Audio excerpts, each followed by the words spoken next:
Welcome to The Explainer. Today, we're diving straight into one of the most complex, high-stakes geopolitical crises in modern history. We're talking about a situation that has it all. Secret mountain bunkers, billions of dollars on the line, targeted sabotage, and global superpowers locked in a tense standoff that recently boiled right over into open conflict. So let's start with the dramatic 2025 12-day war and the 2026 airstrikes that literally brought the world to the brink. Why did a cold, calculated standoff suddenly ignite into a hot war? What exactly was the breaking point? Well, we are going to look strictly at the data and the historical timeline to figure out exactly how we arrived at this explosive moment. To figure that out, we're going to follow a quick roadmap. First, we'll look at the modern standoff, then trace the origins back to the Shah, peek inside the actual facilities, break down the collapse of diplomacy, and finally, weigh the massive costs and global impact. Let's get right into it. Section 1. The Modern Standoff, a region on the brink. Things went downhill fast in June 2025. The IAEA officially censured Iran, and Tehran responded by immediately suspending cooperation. Boom. Within days, Israel launched Operation Rising Lion, which was quickly followed by U.S. bombings on major nuclear sites, and eventually a joint military campaign early in 2026. Now, the U.S. and Israel framed these strikes as necessary, preemptive measures to stop a nuclear breakout. Iran, on the other hand, maintains these were totally illegal acts of aggression against a strictly civilian program, and it's these deeply conflicting realities that sparked the violence. Section 2. Origins under the Shah. Atoms for peace. Now here's a wild twist. To understand how those narratives even formed, we have to rewind the clock to the 1950s, because this whole program actually started with Western support. Yeah, through the U.S. Atoms for Peace initiative. Iran even signed the Non-Proliferation Treaty back in 1970. But the trajectory radically shifted. After the 1979 Islamic Revolution and the brutal Iran-Iraq War, the Shah's very public energy ambitions transformed. By the 1990s, it had become a partially covert operation, relying heavily on underground black market networks like the one run by AQ Khan. Moving on to Section 3, Inside the Facilities, Power versus Weapons. This shift from public to secret really brings us to the physical locations themselves. We've got a massive, highly technical infrastructure spread all across the country. You've got Natanz and Fordo, which is literally a fortified enrichment bunker buried deep inside a mountain.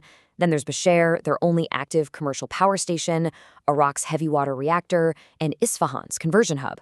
We're talking billions in investment here. But the real issue? Their dual-use nature. You can use this infrastructure to power a city, sure, but you can also use it to build a bomb. And that duality is exactly what fuels the global controversy. We've got two completely different stories being told. Iran frames their program purely around techno-nationalism and energy independence, pointing to their legal rights under the NPT to produce medical isotopes and diversify their grid. Meanwhile, Western intelligence is looking at things like past secret weaponization research, like the Ahmad project, undeclared sites, and the terrifying potential for a rapid nuclear breakout. Then, in 2025, we hit a massive turning point. The IAEA reported that Iran had sharply bumped up its stockpile of uranium enriched to 60% purity. And honestly, that specific number set off alarm bells everywhere. Why? Well, here's a quick physics lesson. Weapons-grade uranium requires 90% enrichment, but the physics of enrichment are totally nonlinear. Moving from 0 to 60% takes a really long time, but jumping from 60 to 90, that takes barely any time at all. By hitting 60%, Iran was sitting squarely on the threshold of having the core requirement for a nuclear weapon.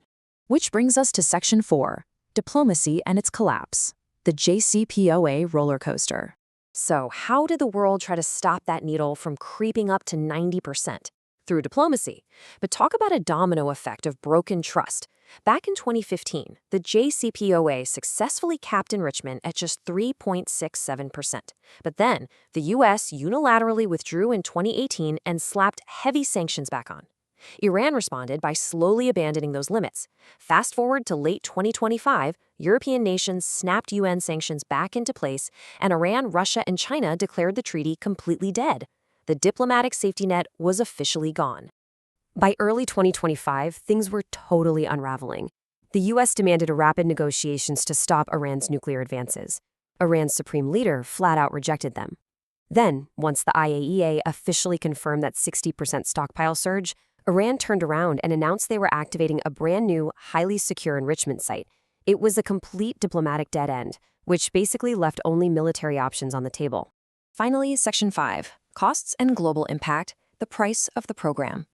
The sheer scale of the financial drain here is just mind-blowing. Direct spending on the nuclear program is over $30 billion, with wider infrastructure topping $100 billion. But the real shocker is the indirect cost. We're talking over $450 billion in lost oil revenues and up to $3 trillion, yeah, trillion with a T, in lost economic opportunity because of strict international sanctions. The economic suffocation of the country has been absolutely immense. So how do the Iranian people actually feel about living under those sanctions? Well, an independent late 2025 survey by the Gamma On Institute found that the public is actually pretty divided. Almost half the population, 49%, outright opposes developing nuclear weapons. Only about 36% support it or just don't care.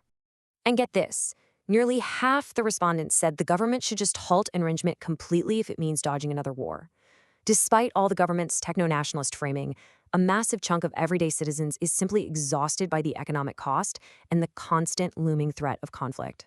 But despite that public exhaustion, those 2025 airstrikes triggered a total shift in rhetoric from the top. We had Iranian officials, like the Supreme Leader's advisor Ali Shamkhani, straight up saying that if provoked, they would definitely build the atomic bomb. The old strategic ambiguity was just gone, signaling a very real pivot from a peaceful energy narrative to a survivalist military one. And this brings us right to the core dilemma facing the world today.